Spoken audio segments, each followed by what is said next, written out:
Selamat malam pemirsa. Dari sudut istana ini saya mencatat beberapa kali Presiden Jokowi mengatakan Republik tidak dibangun atas dasar suku, agama, ras, dan antar golongan. Republik dibangun untuk menyejahterakan seluruh rakyat Indonesia. Semua harus hidup damai dan tentram dan bahagia. Oleh sebab itu, radikalisme juga intoleransi seharusnya tidak tumbuh di negeri ini. Kenyataannya, praktek radikalisme itu, terorisme masih terjadi di Republik Indonesia. Tugas berat untuk menekan radikalisme itu ada di pundak Menteri Agama Lukman Hakim Saifuddin. Beliau bertanggung jawab untuk membuat kita semuanya tentram dalam kehidupan berbangsa dan bernegara. Itulah kehidupan sebagai praksis bahwa berpolitik adalah dalam rangka bernegara dan bernegara adalah untuk ketentraman dan kesejahteraan rakyat. Para pemirsa, dari sudut istana, Herdina dan Bung Kusnanto, silahkan. Ya baik, terima kasih Cak Kardi. Demikian tadi Soekardi Rinakit, tim komunikasi Presiden yang telah mengawali acara kita malam hari ini dengan tirai acara. Dan selamat malam pemirsa TVRI dan juga Bapak Ibu hadirin di studio. Senang sekali malam hari ini kembali saya Herdina Suherdi menjumpai Anda di sudut istana. Kami menghadirkan perbincangan bersama dengan para narasumber, yakni mereka yang menyampaikan pesan dari istana. Namun tidak hanya itu, kami juga mengangkat cerita-cerita menarik, kisah-kisah menarik dari balik belusukan Presiden Jokowi. Dan sudut istana malam hari ini mengangkat tema merajut kerukunan. Bicara kerukunan, sepertinya ini hal yang sering kita ucapkan, tapi mungkin pada penerapannya juga tidak mudah. Banyak kendala dan banyak tantangan, dan ini salah satunya menjadi tugas dari Kementerian Agama. Tapi data berbicara ataupun survei menunjukkan, ini adalah survei yang dilakukan oleh Balitbang Kementerian Agama, bahwa survei nasional kerukunan umat beragama di tahun 2015 angkanya 75,36 dengan kategori kerukunan tinggi. Artinya selama 1 tahun pemerintahan Jokowi JK terjadi peningkatan indeks kerukunan umat beragama. Kita akan berbincang lebih jauh mengenai tema ini bersama dengan narasumber kami yang pertama malam hari ini. Langsung saja saya undang Menteri Agama Republik Indonesia Bapak Lukman Hakim Saifuddin. Selamat malam Pak. Selamat malam Bapak. Selamat malam. Sehat ya Pak ya? Baik, alhamdulillah. Terima kasih Bapak sudah hadir di sudut Baik, istana. terima kasih. Pak, jadi ada indeks kerukunan umat beragama sepanjang tahun 2015 ini mengalami peningkatan. Itu artinya membaik ya Pak ya? Dan bisa dijelaskan lebih jauh Pak, ini kita ada datanya di sini. Ya, jadi kami Balitbang, sebuah institusi yang ada di Kementerian Agama, melakukan survei di tahun 2012 dan 2015. Jadi yang 2012 itu khusus terkait dengan harmonitas kehidupan masyarakat kita, dan yang 2015 kemarin itu terkait dengan kerukunan hidup antar umat beragama. Dan dari rentang 1 sampai 100 angkanya untuk kerukunan itu ada pada 75,36. Itu artinya kerukunannya itu masuk kategori tinggi. Baik, nanti kita akan bicara lebih jauh, lebih detail lagi Pak. Tapi saya tidak sendiri. Malam hari ini saya juga bersama dengan Dr. Kusnanto Anggoro. Mas Kusnanto. Ya. Selamat malam Mas Kusnanto. Wah, malam hari ini segar sekali ya. Untuk kita akan bicara soal merajut kerukunan nih Mas Kusnanto. Tadi ada data yang sudah dilakukan oleh Kementerian Agama, surveinya. Ada tanggapan mungkin Mas? Ya, saya kira suatu perkembangan yang menarik, terutama dalam 1 atau 1,5 tahun terakhir. Tapi dari data yang tadi disampaikan bahwa tingkat kerukunan kita mencapai 75,36 pada tahun 2015, memang banyak hal yang kita bisa diskusikan Pak Menteri. Pertama mungkin terkait dengan, kalau tidak salah masih ada 10 provinsi di Indonesia yang datanya berada di bawah rata-rata 75,36 sampai 60-an. Itu pertama. Dan yang kedua mungkin juga kita bisa bicarakan bahwa terlepas dari sukses story dalam 1,5 tahun terakhir, tapi sesungguhnya kalau kita lihat atau kita bandingkan dengan beberapa negara, katakanlah effectiveness atau efektivitas pemerintah dalam mengolah isu-isu terkait dengan kerukunan di Indonesia itu masih lebih rendah dibanding dengan di jadi masih ada PR masih ada PR. Baik, mungkin saya kira kita ajak dulu Pak Menteri untuk duduk terlebih dahulu. Silakan Bapak. Baik, terima kasih. Semoga Pak. Pak, jadi tadi sebelum nanti kita membahas lebih jauh, masih ada tantangan ataupun PR yang harus dilakukan lagi oleh pemerintah. Tadi masih ada 10 ternyata yang angkanya di bawah 10 provinsi ya, yang angkanya di bawah 75,36 tadi. Yang pertama sebetulnya mungkin kita ingin tahu apa sih Pak yang mempengaruhi indeks kerukunan umat beragama atau indikatornya apa saja? Ya, tentu indikatornya kompleks, tapi setidaknya ada beberapa yang menonjol. Pertama adalah bagaimanapun juga Indonesia dikenal sebagai bangsa dan masyarakat yang religius, sebuah bangsa yang meletakkan nilai-nilai agama dalam posisi yang begitu sentral dalam ikut menata kehidupan bersama di tengah-tengah kemajemukan kita.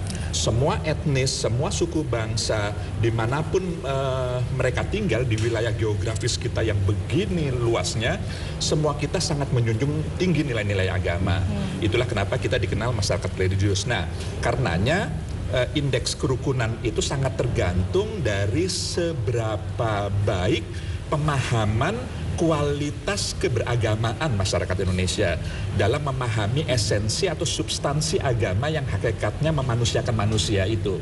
Bukan agama dijadikan faktor yang sebaliknya, yang lalu kemudian menimbulkan sengketa lalu kemudian mendegradasi harkat dan martabat manusia. Dan jadi saat itu yang pertama. ini masyarakat Indonesia sudah sampai pada tahap yang mana Pak Menteri? Secara Apakah umum, sudah memahami dengan baik? Ya, secara umum kalau melihat potret nasional secara umum dengan heterogenitas, dengan kemajemukan yang luar biasa, maka sebenarnya kita bersyukur karena kita punya local wisdom, kearifan lokal yang hidup sejak ratusan tahun yang lalu, yang itu sebagai modal dasar bagaimana kerukunan ini tetap bisa terjaga dan terpelihara.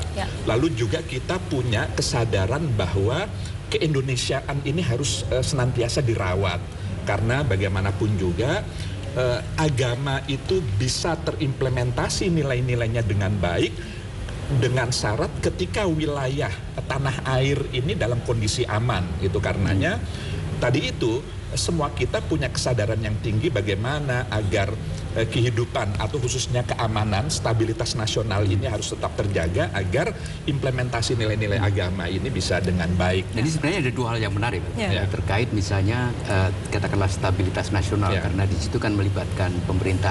Katakanlah bagaimana pemerintah akan mengatur tentang segala sesuatu terkait dengan katakanlah kerukunan beragama. Nah, di Indonesia yang tadi sempat saya singgung pada bagian akhir waktu di depan tadi, itu menunjukkan bahwa Indonesia sebenarnya dari segi pemerintahnya tidak cukup efektif kalau dibandingkan dengan beberapa negara ASEAN yang lain. Jadi kan ada dua indeks ya. Satu kalau yang di Pew Center itu yang namanya adalah Social Hostility Index. Yang lain lagi adalah Government Regulations Index. Nah, kita itu hanya lebih baik dibanding dengan Thailand dan Filipina. Sedangkan dibandingkan dengan negara-negara ASEAN yang lain, kita kurang efektif. Jadi saya kira itu juga ada satu faktor. Ya, memang kita perlu akui itu. Itulah kenapa kami di Kementerian Agama mencoba mengupayakan menyempurnakan misalnya dari sisi regulasi tadi itu. Bagaimana kearifan lokal ini, bagaimana kesadaran ini terus ditumbuh kembangkan, tapi juga di tengah-tengah kemajemukan yang begini besarnya perlu ada kesamaan cara pandang, kesamaan persepsi terkait dengan prinsip-prinsip dasar kehidupan beragama, sekali lagi di tengah-tengah kemajemukan, sehingga adanya regulasi yang disepakati bersama yang menjadi kesepakatan bersama dalam menata kehidupan di tengah-tengah keragaman ini bisa memandu kita. Pak Menteri, selain masalah regulasi, tadi disebutkan bahwa sebetulnya kita masyarakat Indonesia ini sudah menyadari bahwa kita ini beragam, kemudian kita ini juga masyarakat yang religius. Tapi ternyata juga beberapa waktu lalu kita masih menemui misalnya ada masalah-masalah intoleransi. Apa sih Pak sebetulnya masalah-masalah utama yang terkait dengan kerukunan ini? Ya, tentu hal-hal bagaimanapun juga pemahaman keagamaan harus senantiasa terus ditingkatkan. Lalu juga kesadaran bahwa Indonesia ini hakikatnya adalah majemuk. Jadi keberagaman itu adalah sesuatu yang given, yang dalam bahasa Islam itu sunnatullah begitu ya, yang memang begitulah Tuhan menghendakinya, itu harus lebih ditumbuh kembangkan kesadarannya. Tapi juga perlu diingat bahwa dalam masyarakat yang religius, dalam konteks Indonesia, seringkali ancaman kerukunan itu datang justru bukan dari persoalan agama. Jadi apalagi sekarang ini kan sudah pemilihan langsung, Mas Anggoro tahu persis. Jadi masalah politik, masalah ekonomi, masalah hukum, masalah sosial itu seringkali kemudian menggunakan agama menjadi alas atau landasan atau alat untuk mengagregasi kepentingan pragmatisnya atau menjadi faktor alat untuk mobilisasi dalam rangka kepentingan-kepentingan yang ingin diperjuangkan. Jadi, nah ini juga kita perlu, oleh karenanya saya ingin mengatakan bahwa ini persoalannya kompleks, tidak hanya terkait dengan pemahaman keagamaan, meskipun itu juga bagian yang signifikan ikut mempengaruhi, tapi berbicara kerukunan itu juga tidak bisa dilepaskan dari kehidupan politik, kehidupan ekonomi, bagaimana penegakan hukum, kehidupan sosial, disparitas sosial dan lain sebagainya. Masalah itu mengatasnamakan agama bisa dijadikan alat untuk lalu kemudian yang muncul di permukaan seakan-akan ini konflik agama. Padahal ini konflik pilkada misalnya. Tapi kan ada banyak sisi itu Pak Menteri. Di satu sisi itu kan menunjukkan bahwa tidak semua persoalan yang muncul sebagai isu agama itu bisa diselesaikan oleh Menteri Agama. Tapi di sisi lain sebagai Menteri Agama kan tentu mempunyai tanggung jawab spesifik dalam bidang karena indeksnya ternyata menunjukkan bahwa angkanya pun juga meningkat. Dan kalau kita lihat soal kerukunan misalnya, kerukunan itu apapun juga kan merupakan sesuatu yang interaktif. Tidak bisa hanya di dan beberapa program katakanlah di dalam Renstra Kementerian Agama itu sebagian besar kan peningkatan kesadaran yang sifatnya lebih internal sifatnya. Jadi itu boleh-boleh saja saya kira. Cuma saya melihat bahwa saya kira ada komplikasi lain. Bagaimana menyadari bahwa agamanya sendiri harus dilakukan dengan baik adalah satu hal. Tapi menyadari bahwa agama yang dilakukan atau dimiliki orang lain adalah merupakan sesuatu yang lain lagi, dan itu juga adalah lain.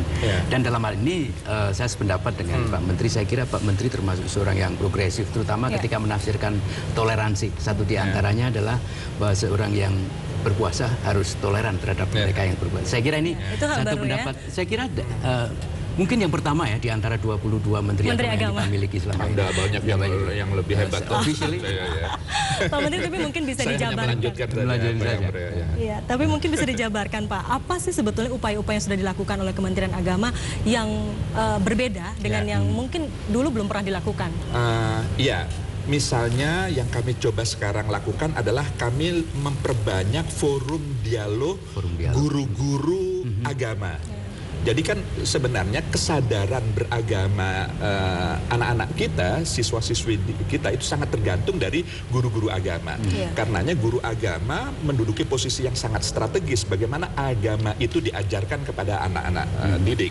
Karenanya kami memperbanyak forum dialog antar guru agama yang berbeda. Jadi kalau guru agama Islam, guru agama Kristen, Hindu, Buddha dan seterusnya itu kami pertemukan, kami bangun dialog, lalu masing-masing memahami esensi agama dari masing-masing dan bagaimana cara mengajarkan, lalu bagaimana cara menjelaskan perbedaan agama yang ada di tengah-tengah masyarakat, sehingga dengan demikian masing-masing kita tidak hanya terbangun kesadaran bertoleransi, tapi juga sekaligus menghargai dan menghormati keyakinan sesama saudara sebangsa yang berbeda agama, yang berbeda keyakinan. Bagaimana?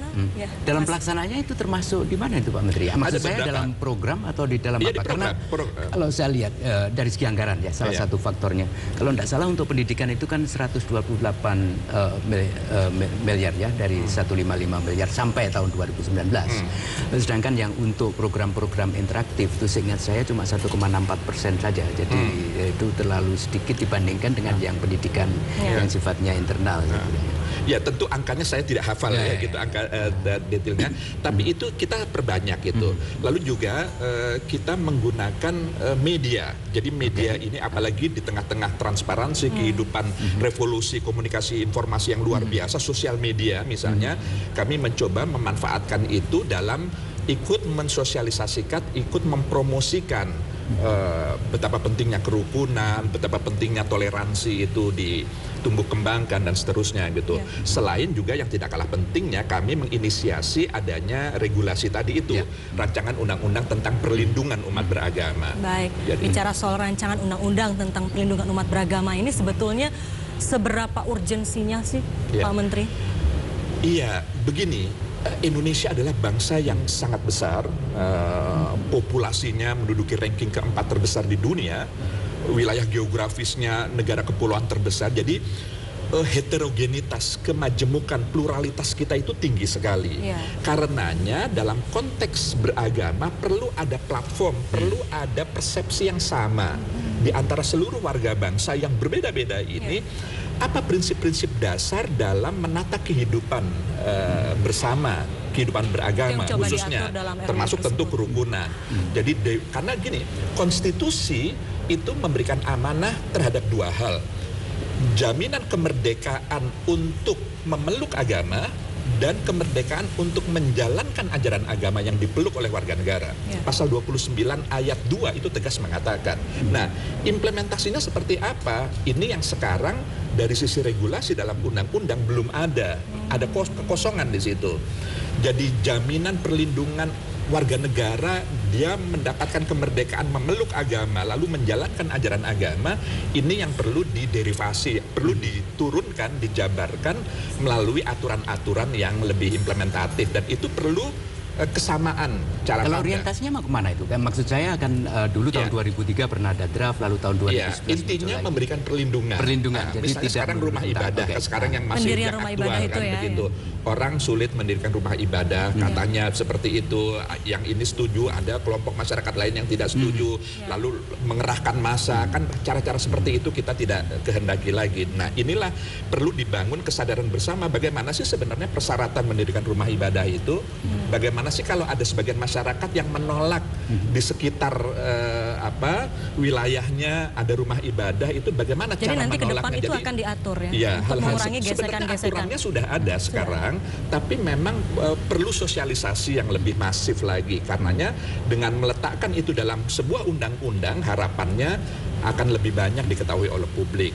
Tentu juga persoalan-persoalan yang lain tentang penistaan agama, tentang penodaan agama. Sekarang kan banyak ceramah-ceramah, khutbah-khutbah yang kemudian tidak hanya memperbandingkan antara agama satu dengan agama yang lain, tapi lalu kemudian menjelek-jelekan.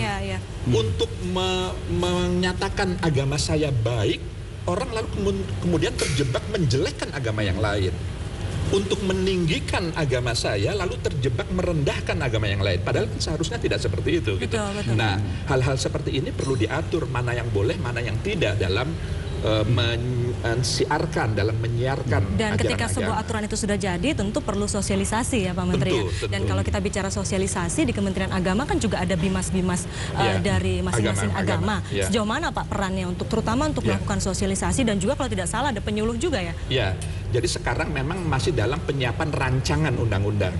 Nah, kami ingin lebih memperbanyak masukan, karena bagaimanapun juga kan menyerap aspirasi ini perlu dilakukan karena keragaman kita. Jadi ke kalangan tokoh-tokoh agama, ormas-ormas keagamaan, juga para akademisi, perguruan tinggi kita, dan banyak kalangan termasuk dengan media. Kita ingin mendapatkan bagaimana sih isu-isu tertentu itu pengaturan regulasinya, karena problem kita itu adalah meletakkan pada titik yang moderat. Karena kan memang masing-masing kan punya spektrum yang paling kiri dan yang paling kanan begitu kan. Jadi bagaimana? Jadi saat ini posisinya tengah menerima berbagai masukan ya Pak ya. Saya kira itu bagus karena dalam banyak kasus di beberapa kementerian itu tidak banyak menggunakan model konsultasi publik, tapi lebih ke sosialisasi. Artinya mereka punya duluan dan sebagainya, dan saya kira itu tidak cukup baik dari perspektif demokrasi. Karena idealnya kan tentu menyerap aspirasi masyarakat sebelum menjadi undang-undang ya. Sebelum menjadi undang-undang. Tapi sepertinya kita harus tahan dulu karena kita harus jeda terlebih dahulu Pak Menteri. Dan kami nanti akan kembali, pemirsa tetaplah bersama kami di Sudut Istana. Ragaku dan jiwaku kan selalu jaga hidupmu, taklukkan semua penjuru, pergi bela-bela putriku.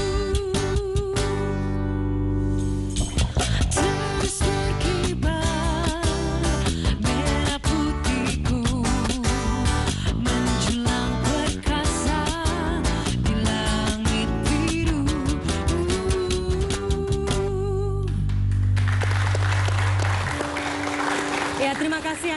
kembali bersama kami di Sudut Istana dan kembali bersama narasumber kami, Menteri Agama Republik Indonesia, Bapak Lukman Hakim Saifuddin. Pak, terkait dengan tema kita kembali merajut kerukunan, bahwa tadi sudah banyak disampaikan, tapi kemudian kesuksesan Bapak dalam membangun toleransi, dalam merajut kerukunan sehingga menjadi lebih baik, itu juga ternyata diapresiasi, Mas Kusnanto, oleh negara-negara sahabat. Bahkan kabarnya nih yang saya dengar, duta-duta besar ketika berkunjung menemui Pak Menteri juga banyak yang menanyakan apa sih resepnya untuk bisa mewujudkan kerukunan antar umat beragama ini.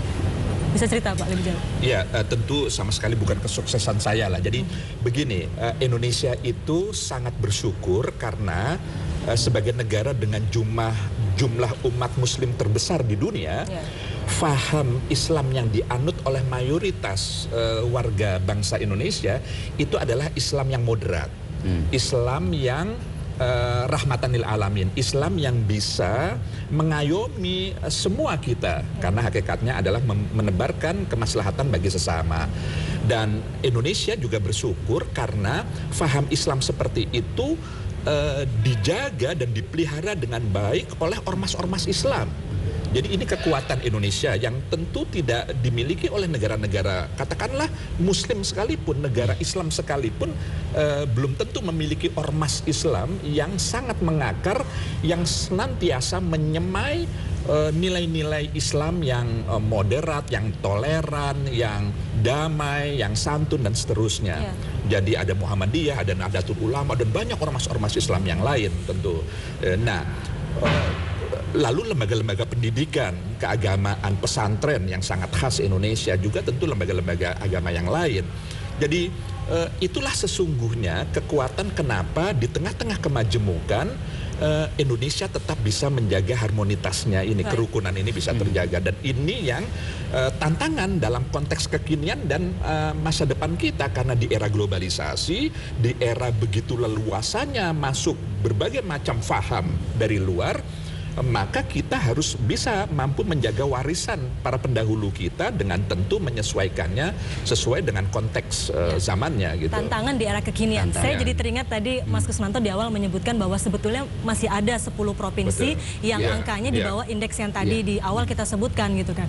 Lalu apa nih Pak yang akan dilakukan ke depan oleh Kementerian Agama untuk memperbaiki itu? Ya, tentu banyak hal yang kita lakukan.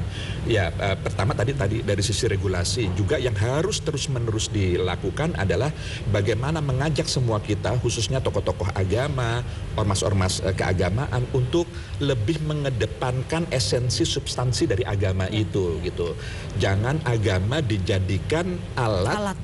Untuk lalu kemudian kita membedakan satu dengan yang lain. Karena semua agama bicara memanusiakan manusia sebenarnya. Jadi ada sisi dalam dan ada sisi luar agama. Jadi kalau sisi luar memang kita akan menghadapi berbagai macam perbedaan. Tapi kalau sisi dalamnya, esensinya, semua agama akan bertemu pada titik yang sama. Nah, kalau pendidikan itu sebagai sesuatu yang seharusnya educating, kan tidak melulu berada di dalam lembaga-lembaga pendidikan saja. Misalnya kalau pengalaman pribadi Pak Menteri, kalau saya lihat perkembangannya dari dulu, itu kan pertama tentu dibesarkan oleh keluarga bin Zuhri, kan begitu. Habis itu kemudian masuk madrasah di Jakarta sampai itu, kemudian di Gontor Ponorogo. Tapi kemudian setelah itu juga memasuki beberapa kegiatan, termasuk diantaranya seperti di Helen Keller International, baru itu di Nahdlatul Ulama dan luar biasa. Ini kan panjang Pak. Jadi formatting years-nya Pak Menteri, Pak Lukman Hakim Saifuddin, kan tidak hanya di madrasah maupun di Gontor, tapi juga di rumah, terus kemudian juga aktivitas organisasional dan sebagainya. Ini apakah itu semuanya kemudian juga akan diikut sertakan dalam pengaturan regulasi itu? Iya, jadi setidak-tidaknya salah satu program andalan Kementerian Agama juga kita ingin melakukan penguatan keluarga, jadi ketahanan keluarga. Jadi kita melihat berbagai macam aspek masalah, ada narkoba, ada macam-macam lah, ada miras, ada macam-macam ini. Sebenarnya kalau keluarga masing-masing, karena keluarga ini kan terkecil, karena unit terkecil, kalau masing-masing kita ini baik membangun keluarga, maka banyak persoalan yang sebenarnya bisa diselesaikan. Nah, ini juga kita akan coba upayakan, misalnya kita ingin menerapkan program kursus pranikah. Jadi banyak sekali pasangan-pasangan muda kita ketika memasuki lembaga pernikahan, dia sama sekali tidak memiliki mengetahui. pemahaman, wawasan yang cukup apa sih hakikat rumah tangga, bagaimana sih tanggung jawab seorang suami, relasi suami dan istri itu seperti apa, dan seterusnya itu dan akan seterusnya, dimulai hak dan nanti, kewajiban dan seterusnya. Jadi supaya tidak ada angka perceraian yang semakin tinggi, supaya tidak ada KDRT dan macam-macam problem-problem yang sebenarnya bermula dari rumah tangga yang kurang harmonis sehingga kemudian keluar. Nah, kita ingin, karena ini juga disupport oleh tokoh-tokoh agama, bagaimana ketahanan keluarga ini bisa lebih kita perkuat lah. Baik. Gitu. Artinya berbagai upaya melalui berbagai jalur terus dilakukan oleh Kementerian Agama untuk itu Ya. tadi merajut kerukunan gitu ya Pak ya. Kita agak bergeser sedikit ini Pak. Saya Ya. ingin bicara mengenai beberapa minggu lagi kita akan memasuki bulan Ramadan. Dan biasanya di tahun-tahun sebelumnya itu kerap kali terjadi perbedaan penetapan Satu Ramadan. awal bulan Ramadan termasuk juga Lebaran. Tapi tahun lalu, tahun lalu tuh tidak. Itu tahun lalu berhasil sama gitu penetapan awal bulan Ramadannya. Bagaimana dengan tahun ini Pak? Ya, kita terus senantiasa mengupayakan karena memang bagaimanapun juga realitasnya para ulama, kiai-kiai, tokoh-tokoh agama kita memang belum satu pandangan, belum satu metode dalam menentukan kapan satu Ramadan, kapan satu Syawal gitu. Ada yang menggunakan metode hisab, ada yang ru'yah gitu. Tapi karenanya kita terus mengupayakan bagaimana titik temu ini bisa kita dapatkan. Jadi ya mudah-mudahan satu Ramadan nanti ini kita upayakan bisa bersama. Itu lah, salah satu peran Menteri Agama juga berperan besar ya Mas Kusnanto ya. Nah ini Yang ada juga lagi ada soal lagi ya. Apa lagi nih, Mas soal haji katakanlah. haji ya haji, betul. ya. Katanya turun $136 kalau nggak salah Iya, tahun ini. 132. 132 dibanding tahun lalu rata-rata 2.717 US dollar. Tahun ini alhamdulillah rata-rata 2.585 US dollar. Artinya ada penurunan sekitar 132 US dollar. Rupiahnya menjadi 34.341.304 rupiah rata-ratanya. Ya, gitu. baik. Dengan Jadi kurs 13. Masih bisa diharapkan turun lagi itu ya. Kalau kursnya tadi itu sudah kita Tetap tentukan. yang maunya DPR turun sudah terus. menentukan itu. Oke. Jadi, tapi di tengah turunnya ongkos naik haji ini, bagaimana Pak dengan kualitas Kualitas pelayanannya? tentu kita harus jaga, bahkan kita tingkatkan. Seperti apa, Pak, pelayanan upaya misalnya peningkatan itu? memberikan makan kepada jamaah selama ada di Mekah. Jadi kalau tahun lalu itu hanya 12 kali makan, 15 kali, mohon maaf 15 kali. Tahun ini menjadi 24 kali gitu makan. Lalu Jadi juga terjamin ya konsumsi. iya, juga kaitannya dengan penginapan hotel yang di Mekah dan Madinah itu standarnya hotel bintang 3 misalnya. Jadi lalu juga catering, lalu transportasi darat, semuanya kita upayakan meningkat gitu. Baik. Dan mungkin juga persiapannya sudah semakin matang ya Pak ya? Ya, alhamdulillah sekarang ini kalau perumahan di Mekah sudah tersewa semua, sekarang tinggal konsentrasi menyewa rumah-rumah yang di Madinah. Baik, kita tadi sudah bicara banyak mengenai program Kementerian Agama dalam kaitannya dengan merajut kerukunan, lalu juga tadi bicara soal haji. Saya ingin bicara sedikit mengenai yang lebih pribadi. Bapak ini kan juga ternyata aktif di media sosial, salah satunya di Twitter. Dan tadi juga Pak Menteri juga mengakui bahwa media sosial ini termasuk yang digunakan jadi salah satu media untuk mensosialisasikan ataupun membangun kerukunan dan toleransi antar umat beragama di tanah air. Kapan sih Pak sebetulnya Bapak punya waktu untuk men-tweet gitu? Karena kalau saya follower Bapak nih ya, saya lihat Bapak sering juga gitu men-tweet di Twitter. Umumnya kalau saya pulang dari kantor di tengah kemacetan itu, ya saya begini, saya bertwitter itu saya merasa itu sekolah kedua saya gitu. Karena banyak ilmu, banyak orang pinter di sana, banyak hal apa saja itu bisa kita dapatkan di sosial media gitu. Jadi buat saya tidak hanya menghibur tapi itu mengasihkan bersosial media itu. Banyak orang pinter yang kemudian Bapak temui di Twitter tersebut, padahal juga netizennya mengatakan bahwa Pak Menteri ini dijuluki sebagai Pak Kiai cerdas. Itu salah satu tweetan dari follower Bapak juga. Nah, Mas Kusnanto mau menanggapi ini soal Jadi makin Twitter. lama macet saya kira makin banyak Twitter. Jadi berarti bisa kelihatan ya kalau misalnya Pak Menteri mulai Bisa juga, tapi rajin kan nge-tweet jadi itu Pak instrumen Menteri yang lagi efektif macet. juga Efektif, untuk iya. katakanlah komunikasi, Komunikasi, ya. sosialisasi apapun lah program Ya. pemerintah. Jadi rupanya banyak temanya yang kemudian dibahas Pak Menteri di Twitternya. Dari mulai masalah agama, masalah kehidupan, masalah asmara. Ini contoh-contohnya nih. Nih itu, masalah jomblo. Ternyata move on itu sulitnya luar biasa. Tak hanya bagi yang putus cinta, tapi juga bagi yang putus kuasa. Jadi, Hubungnya dengan reshuffle atau dengan apa?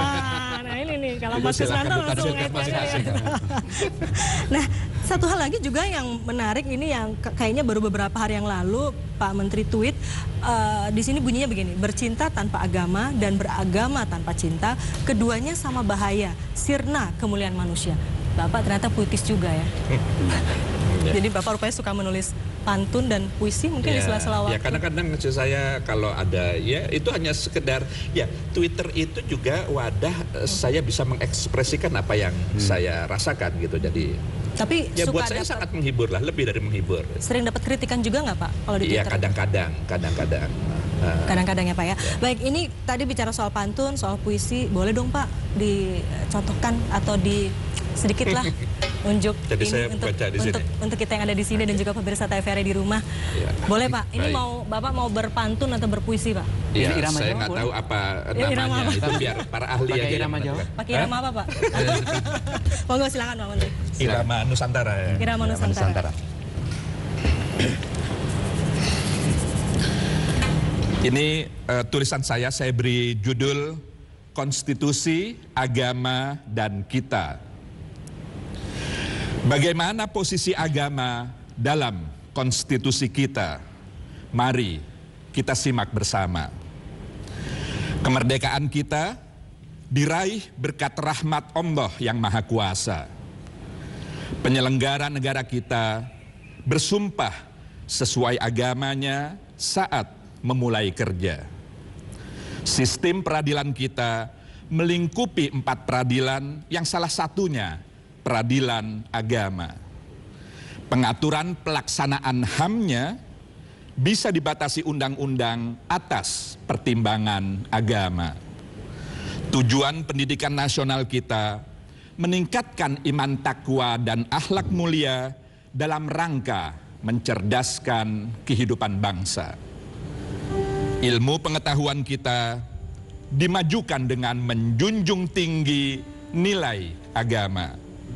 Dan negara kita berdasar kepada ketuhanan yang Maha Esa. Tapi mengapa prahara masih saja bersama kita? Mungkin karena agama masih dikata-kata. Mungkin karena agama belum menjelma nyata menjadi tindak kita. Terima kasih. Baik, kita berikan tepuk tangan dulu untuk Pak Menteri kita. Pak Menteri, saya mohon dulu Bapak masih tetap berada di sana, kita ngobrol lagi. Jadi rupanya tadi ini Mas Kusnanto ini puisi ya, puisi yang ditulis sendiri oleh Bapak. Namanya. Itu Bapak menulis sendiri ya, Iya, puisi iya, tersebut ya Pak iya. ya. Tapi ada juga nih kita punya kejutan Mas Kusnanto buat Pak Menteri. Kejutannya apa? Ini nanti ini tim kita akan menyerahkan sesuatu. Nah, ini dia. Bapak langsung kita semua di sini tahu pasti Mas Kusnanto ini adalah bola basket. Tapi yang kita tidak tahu, kira-kira dalam benak Bapak apa sih kalau kemudian Bapak melihat bola basket ini? Ini salah satu hobi saya dulu waktu saya masih muda. Sekarang masih muda loh Pak. Saya dulu pernah mondok di Gontor dan saya dipercaya untuk menjadi tim inti Gontor kalau tanding dengan Wow. yang lain. Berarti dulu jago dong ya Pak ya, main Ya. basketnya. Bisa lah, jago gitu ya. sedikit-sedikit. Sampai sekarang masih Pak main basket? Oh udah, sekarang sudah nggak Udah nggak pernah, sempat ya. main basket Masih lagi. politik. Basket politik, jadi dipantul ke sana kemari gitu ya. Boleh nggak Pak dikasih contoh ke kita? Mungkin Bapak masih ingat? Saya udah lama sekali sudah nggak Masih pernah main. ingat nggak Pak ngedribble? Udah nggak inget lagi ya Pak ya? Masa sih Pak udah nggak inget? Tapi kalau kita bicara mengenai ini tadi Mas Kusnanto, mengenai bola basket ya, bola basket politik, memang kira-kira seperti itu gitu gambarannya? Kalau Oh, kita enggak akan berpolitik politik itu selalu harus begitu, itu seperti bola Saya kira basket, yang itu penting ya filosofinya. ada semacam integritas, ada semacam orientasi, ada semacam strategik platform dalam jangka panjang. Dan itu sebenarnya tidak perlu ada hubungannya dengan berada atau tidak berada dalam sebuah panggung kekuasaan saya kira, dalam konteks itu. Baik, baik. Ini nanti kita sudah di akhir dari segmen kita bersama Pak Menteri. Ada mungkin yang digarisbawahi Mas Kusnanto dari perbincangan Ya terutama kita saya tadi kira bersama. dalam kehidupan kerukunan beragama, dalam toleransi, saya kira pantas diapresiasi apa yang sudah dicapai dalam 1,5 tahun terakhir, tapi juga perlu digarisbawahi bahwa ada beberapa tempat yang masih di bawah rata-rata. Dan memerlukan dukungan bersama dukungan semua kita untuk ya. Meskipun juga disadari bahwa di beberapa tempat itu mempunyai kompleksitas yang amat berbeda dari segi katakanlah pemahaman keagamaan, demografi politik, ekonomi, sosial, kultural dan sebagainya dan sebagainya. Kita sebenarnya masih ingin mendiskusikan Panjang, banyak, ya, panjang. termasuk antara radikalisme dan sebagainya. Karena itu suatu istilah yang saya kira agak terlalu banyak digunakan di Indonesia tanpa tujuan yang pasti. Misalnya jarang orang membedakan istilah katakanlah fundamentalisme, radikalisme, violent atau ekstremis radikalisme dan seterusnya itu. Jadi sering menimbulkan seling surup juga atau salah pahaman. Iya betul, mungkin karena rumit juga istilahnya. Jadi banyak masyarakat kita yang nggak paham juga bagaimana mengartikan Dan itu. Pak Menteri satu di antaranya sebenarnya memberikan penjelasan untuk itu saya kira. Ya, mudah-mudahan. Ya. Baik, Pak Menteri. Tapi saya lihat bola basket ini rasanya udah gregetan juga ini. Saya nggak ada ringnya di sini. Boleh Kalau Pak, ada ring, tapi saya udah- Boleh, sebelum siapa yang Bapak, bersedia menjadi sebelum ini? Bapak ini, Bapak boleh tanda tangan dulu Pak, tanda tangan dulu. Ini bola basketnya monggo ditandatangani dulu. tanda tangan di sini. Pak. Ini kan tanda tangan Menteri Agama biasanya di buku atau di apa, ini di bola basket. Buat kenang-kenangan kita di sini. Terima kasih Bapak. Karena Bapak udah gemas tadi, karena Bapak udah gemas, monggo Pak silakan Iya, dibuktikan. tapi nggak ada ringnya di sini. Nggak apa-apa, nggak usah pakai ring Pak. Terima kasih, Bapak, terima kasih. Bapak contohkan dribble aja Pak. kasih banyak. Jadi Bapak udah nggak mau nih contohkan dribblenya nih Pak. Baik, terima kasih. Terima kasih sekali lagi Pak Menteri sudah hadir bersama kami, bergabung di Sudut Istana. Sekali lagi terima kasih Pak. Dan saudara, kami nanti masih akan kembali tentu saja dengan narasumber berikutnya. Untuk itu tetaplah bersama kami di Sudut Istana. Ragaku dan jiwaku kan selalu jaga hidupmu, taklukkan semua penjuru, berkibarlah bela putihku.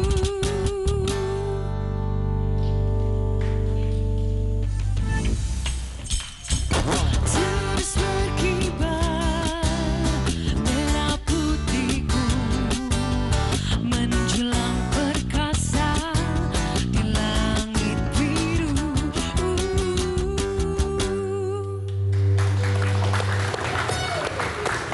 Ya, terima kasih Anda kembali bersama kami di Sudut Istana. Tadi di segmen awal kami sudah berbincang bersama dengan Menteri Agama Republik Indonesia, Bapak Lukman Hakim Saifuddin. Dan di segmen terakhir ini kami akan hadirkan seorang narasumber. Ini sebetulnya kesehariannya berkaitan dengan istana. Tapi beliau ini bukan staf presiden ataupun bekerja di lingkungan istana. Namanya Pak Eko Srianto. Siapakah Pak Eko Srianto ini? Langsung saja kita undang. Silakan Pak Eko.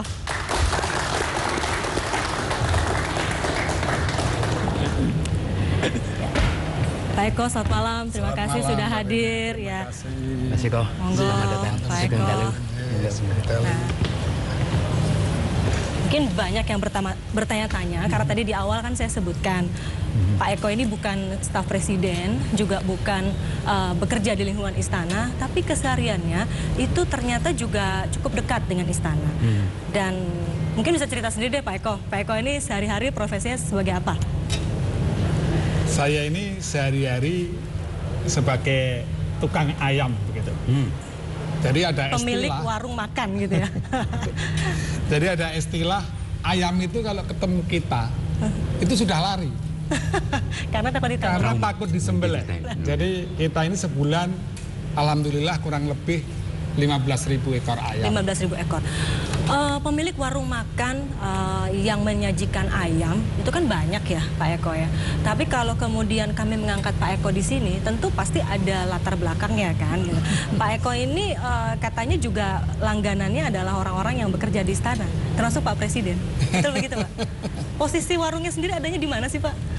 Jadi tempat kita juga di sudut istana di Jalan Juanda Raya nomor 5B.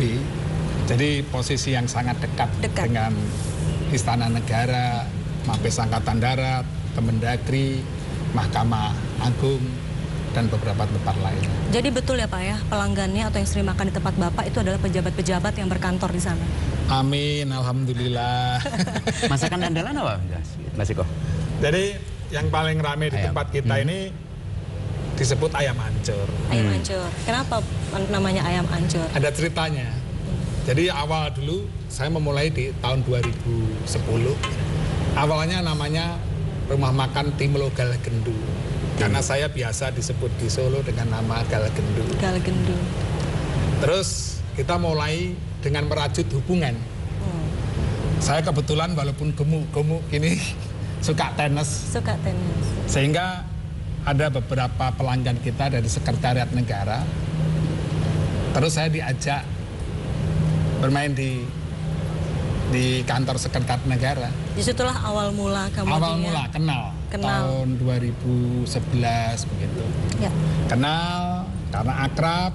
Kemudian ada salah satu teman yang kemudian mengatakan supaya saya lebih bonafit lagi, lebih berkreasi lagi, lebih punya istilahnya upaya-upaya yang terus-menerus.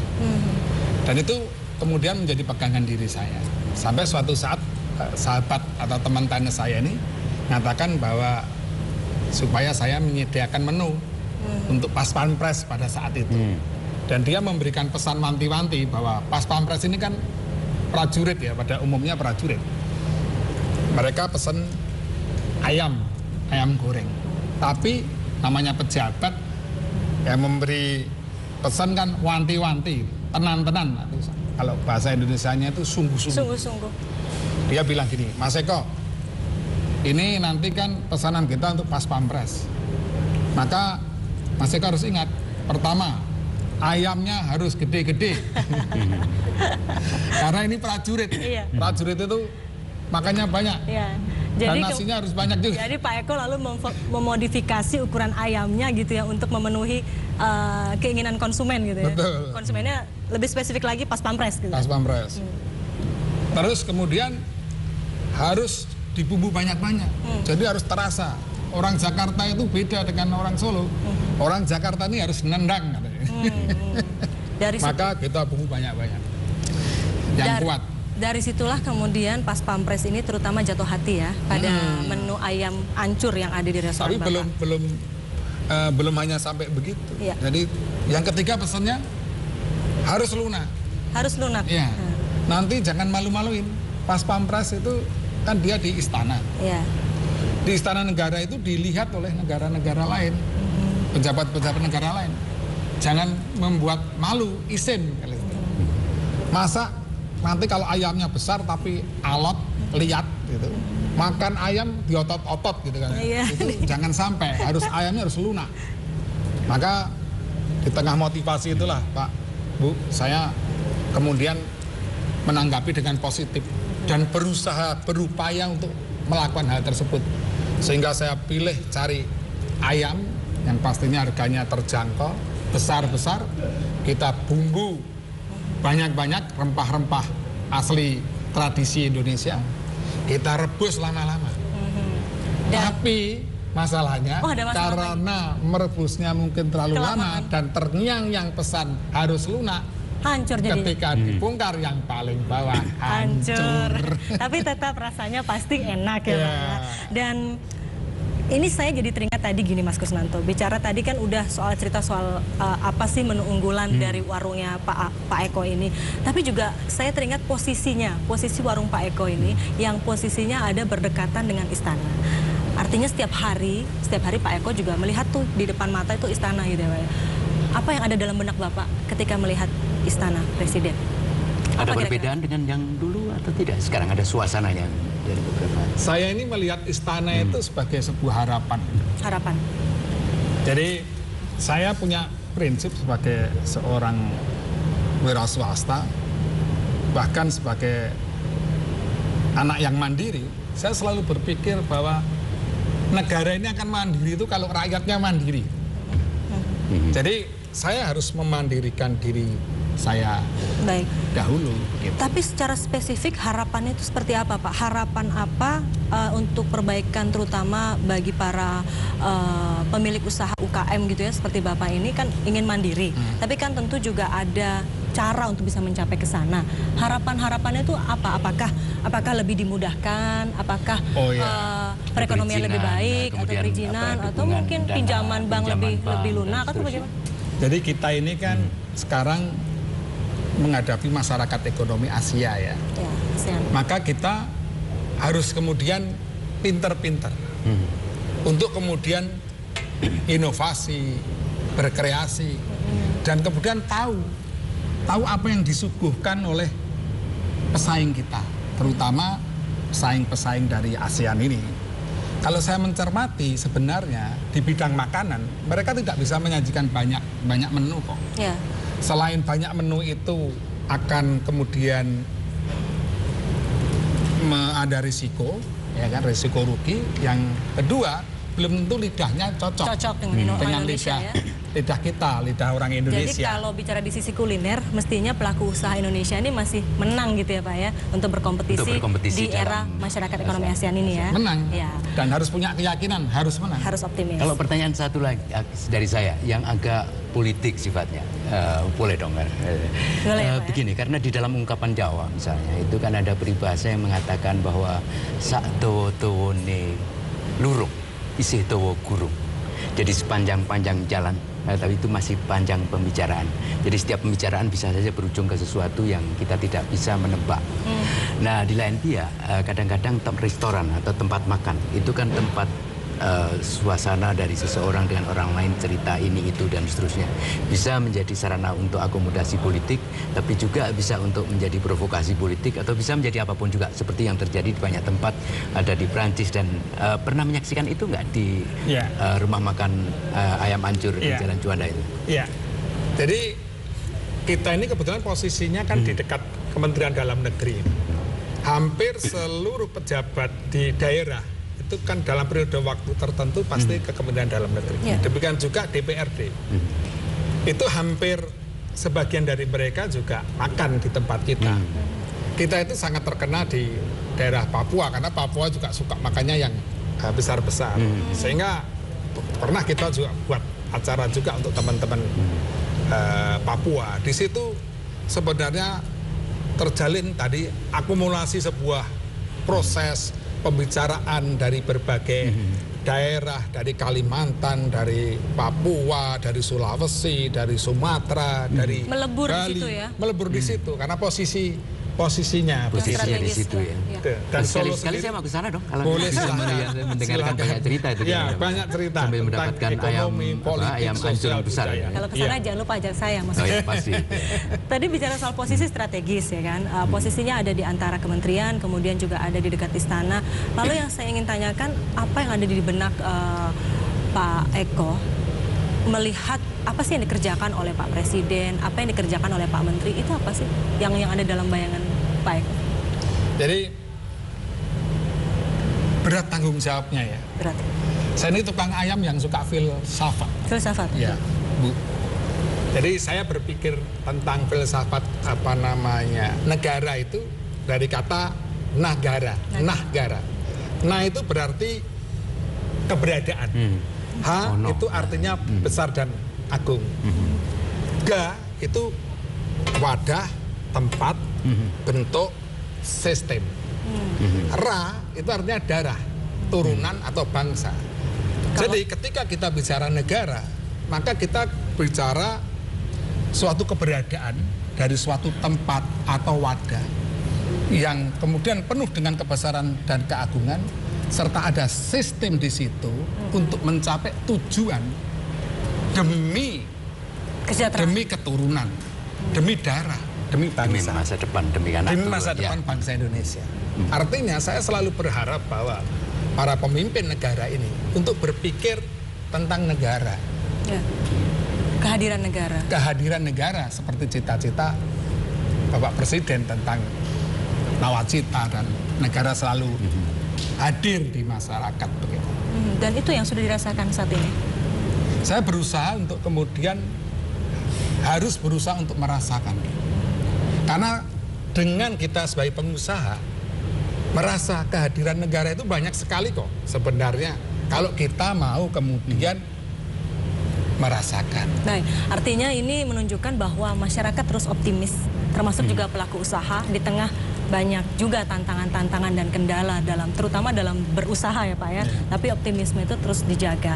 Dan kami berterima kasih Pak Eko sudah hadir di sini, sudah berbagi inspirasi untuk kita semua. Mudah-mudahan ini menjadi inspirasi tidak hanya buat kita yang di sini, tapi juga buat pemirsa di rumah. Terakhir, Mas Kusnanto untuk menutup perbincangan kita, apa yang bisa disimpulkan atau mungkin menjadi highlight dari perbincangan kita terkait dengan tema kita malam hari ini, merajut kerukunan? Ya, saya kira merajut kerukunan merupakan tema sentral bagi Indonesia dalam beberapa tahun ke depan. Itu merupakan suatu problem besar, dan tadi kita sudah berbincang dengan Pak Menteri Agama Lokman Hakim Syaifuddin yang menunjukkan bahwa kita cukup berhasil sebenarnya dalam 1 atau 1,5 tahun terakhir, meskipun masih ada beberapa hal yang perlu dilakukan. Dan saya kira tamu kita yang kedua ini sebenarnya saya sebenarnya ingin berdiskusi lebih panjang dan lebih lebar lagi, karena memang beliau kebetulan seorang pengusaha restoran, tapi juga jangan lupa bahwa dalam sebuah ungkapan Jawa itu ada peribahasa yang mengatakan bahwa sekuat-kuatnya dinding tembok itu masih lebih kuat dinding mangkok. Mangkok itu adalah merupakan metamorfosis dari katakanlah restoran, bahwa silaturahmi, bahwa ketercukupan pangan dan seterusnya sebenarnya merupakan salah satu sendi utama bagi tumbuhnya kerukunan hidup kita sebagai bangsa maupun sebagai negara di Indonesia, saya kira. Baik, Mas Kusnanto, dan juga sekali lagi terima kasih Pak Eko. Sukses juga untuk usahanya dan juga kegiatannya. Sekali lagi terima kasih Pak Eko Srianto. Dan Mas Kusnanto, ini menjadi akhir dari perjumpaan kita malam hari ini di Sudut Istana. Terima kasih Anda sudah bersama kami selama 1 jam ini. Namun tentu saja sebelum kita akhiri, kita akan bergabung kembali bersama dengan Cak Kardi. Cak Kardi, kira-kira ada cerita menarik apa lagi dari balik kunjungan kerja Presiden Jokowi yang ingin dibagikan kepada kita semua di sini? Silakan. Ada, Herdina. Pemirsa, ini catatan kecil saya di balik belusukan Presiden Jokowi 1 Agustus 2015. Presiden Jokowi selalu antusias dan bersemangat setiap kali kunjungan kerja ke Jawa Timur. Karena Presiden selalu mendapatkan sesuatu yang baru dan lucu. Salah satunya adalah ketika Muktamar NU di Jombang waktu itu. Sebagai ketua panitia, Saifullah Yusuf, Wakil Gubernur Jawa Timur, naik ke atas panggung dan memberikan sambutan. Bapak Presiden, Muktamar ini dihadiri oleh hadirin dan hadirat. Hadirin yang ada di dalam ini, hadirat yang di luar, di lapangan. Saya lihat Presiden tertawa, demikian juga pengunjung yang lain. Setelah Gus Ipul memberikan sambutan, Gubernur Jawa Timur naik ke atas panggung. Gubernur mengatakan, Bapak Presiden, kalau tadi Mas Saifullah Yusuf salah-salah kata, mohon dimaafkan. Sebagai wakil gubernur, saya bisa tegur Gus Ipul. Tapi sebagai anggota IGGI, saya tidak bisa apa-apa. Saya membatin, IGGI adalah organisasi yang dulu pernah memberikan bantuan ke Indonesia. Sebuah organisasi donor dari Belanda. Ternyata Pak Dekarwo melanjutkan, IGGI itu Bapak Presiden adalah singkatan dari Ikatan Gus-Gus Indonesia. Sekali lagi Presiden tertawa, hadirin juga. Para pemirsa, Gus adalah panggilan untuk darah biru kaum Nahdliyin. Para pemirsa, dari sudut istana ini, dari sudut rumah para pemirsa, dan dari sudut tanah air, jangan pernah lelah mencintai Indonesia.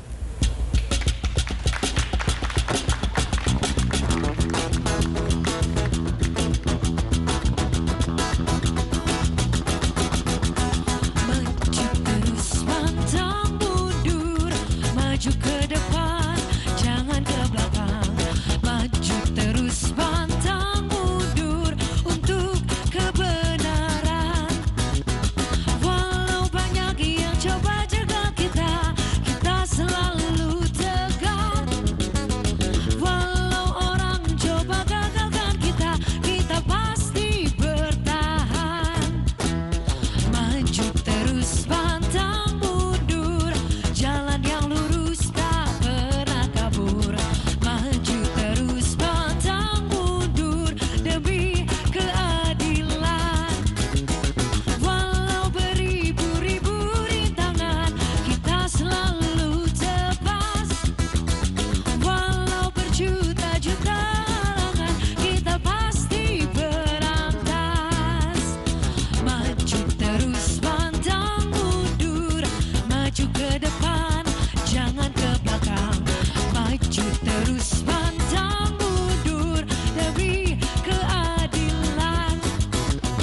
asfalt